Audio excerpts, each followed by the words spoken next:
I wonder if you know about something. I'm sure you know about this. Probably Okay. not. But a lot of people don't, especially a lot of people getting into business. The way you're framing it, it's like I'm not supposed to know. No, I'm sure you know. Okay. I'm sure you know, but most people probably don't. So there are two big psychological issues that come with owning a business. They're on the far opposite end of each other. Okay. Mhm. But one is called founder syndrome, right? Okay. And the other one is called imposter syndrome. And a Okay. lot of people, do you know about these? I know imposter You know syndrome. imposter, but you don't know about I founder c- syndrome. I can guess what founder syndrome Okay. is, but So a lot of people don't know about these. Okay. And I thought, you know what, this probably be good. I was talking to somebody last week that had a real big case of imposter syndrome. So let me explain what this is. All right. So imposter syndrome is the person who would probably be very good at business, be very good at doing things on their own, but they don't believe they've earned where they're at currently. Like they don't believe they're good enough. They don't believe that the skill sets, I'll use software developers, for example, right? They don't believe that they had the skills necessary to build that big project. They don't believe that they've earned the position they're in.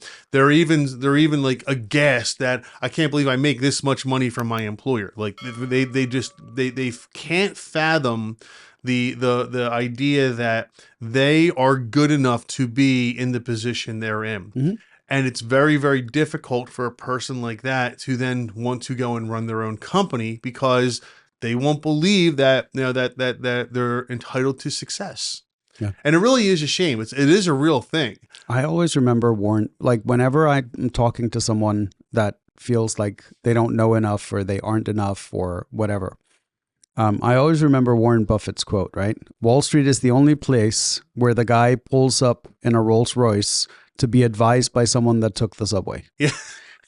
I never heard that. And that's fantastic. Right?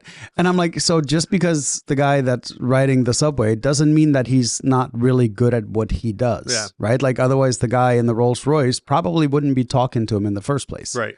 Right? But those are the people that build the foundation. And we used to call it back in the day, fake it till you make it. Right. So you can fake knowing things, but at some point you're going to have to actually learn it and know it. And I think a imposter syndrome is more of an insecurity issue. Oh, completely. Right? Like it's you not believing that you can do whatever it is that you say you're going to do. Right?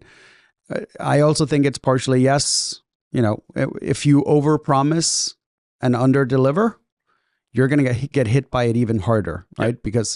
But I think for the most part, like, because I used to struggle with this on the franchising side and stuff, and I'm like, am I ready to be a franchisor? Yeah. Right?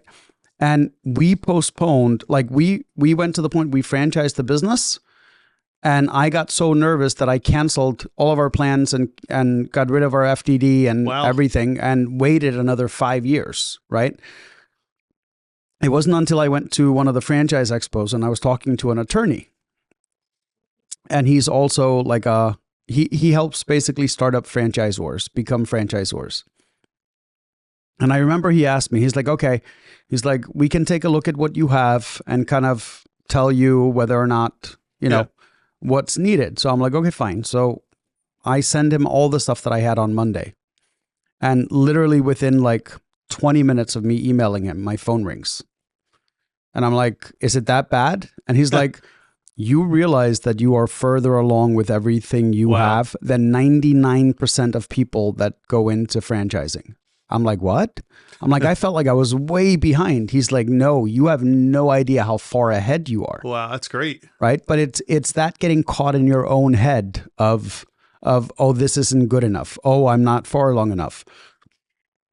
Oh, I can't code this. Oh, I can't build this. Right. Well, no, you can't until you actually go for it, right? And along the way, you're going to learn how to do it if you don't. Yeah. And I thought it was important to talk about this because we haven't obviously talked about it in previous podcasts, but I want people out there that have this. It's very easy to recognize. It really is. You're you're good, but you don't think you're good. But the results clearly state that you're good, regardless of what the job is. Yep. And you got to look at that. You got to say to yourself, all right, why am I holding myself back? You know, what is keeping me from going to the next step? And unfortunately, the answer is you. You're keeping Correct. yourself from doing it, right? So I just want people to recognize that is a thing.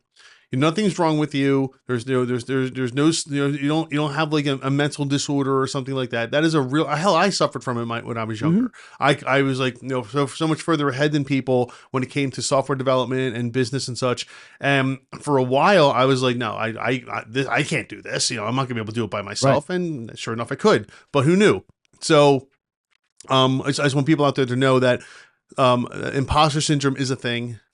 Don't worry if you have it. Okay. If you do have it, just, push yourself through it a little bit and just put yourself in a little bit of an uncomfortable position, an uncomfortable situation, and you'll probably break through it. And, so I just want you to feel like you're not alone. There's plenty of us out there. Now we're going to switch to founder syndrome. Oh, founder syndrome. Founder syndrome is pretty much the exact opposite. It's where, somebody who starts a company and absolutely positively cannot trust anybody to do anything in their company. They cannot relinquish control whatsoever. That's like they have to micromanage every single aspect of their business. And the problem with founder syndrome is that your business will run exactly as like you want it to, but it will never grow. Correct. It will never grow beyond you because you're not allowing it to.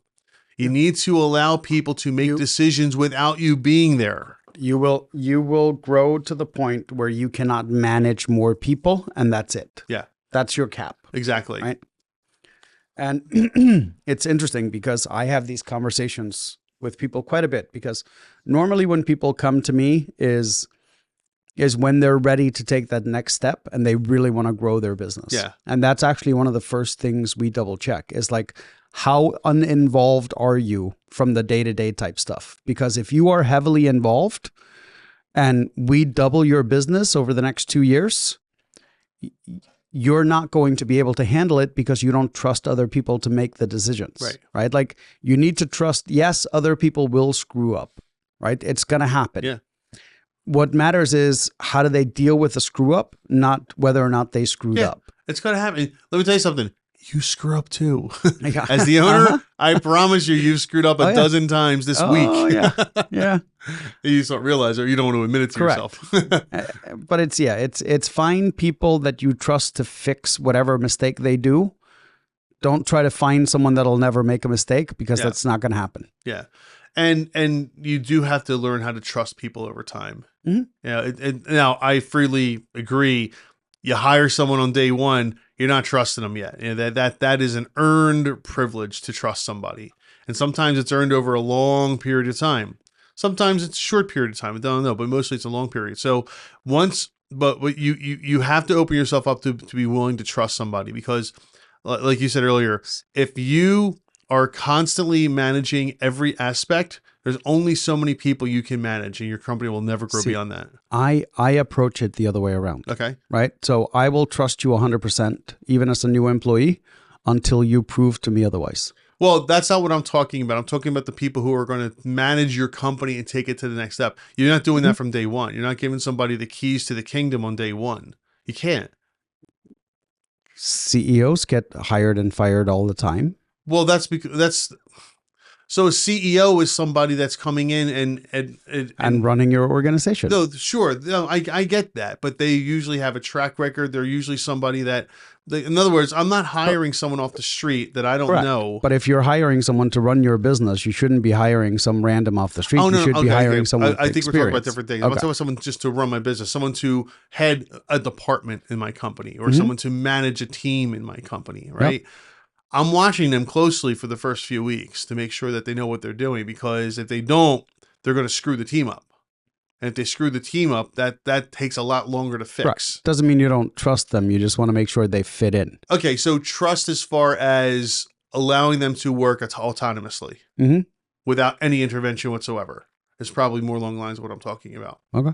So anyway, be careful of founder syndrome as well. Is the point, if we're bringing it full circle. Honestly, the founder syndrome can often be harder to overcome than the imposter syndrome. Without question. Yeah. Well, the imposter syndrome is easy. force yourself into a position where you're doing something and you'll get over it pretty quickly. Correct. You realize you can do whatever it is you think you can't do, or you are whatever you think you aren't. Founder syndrome is a learned behavior that is very, very difficult to break. It is a habit, and it's very hard to break. It's also a trust issue. Yeah. Like it's a major trust issue. Yeah. Is that if you really think nobody can do your job better than you, I deal with this in the marketing world all the time, right? Is someone comes to me and says, "Hey, I want to start marketing my business." And I'm like, "Perfect." And one of the questions we ask is like, "What makes you different?" Right? And whenever someone says, "Oh, well, we're better than the competitor," I call bullshit. Yeah. There's always someone better than you. I don't care what you do, who you are. There is always someone better than you in some way, in some field. So that is not a legit thing. If you found this clip interesting, make sure to go listen to the full podcast. There's lots more content there.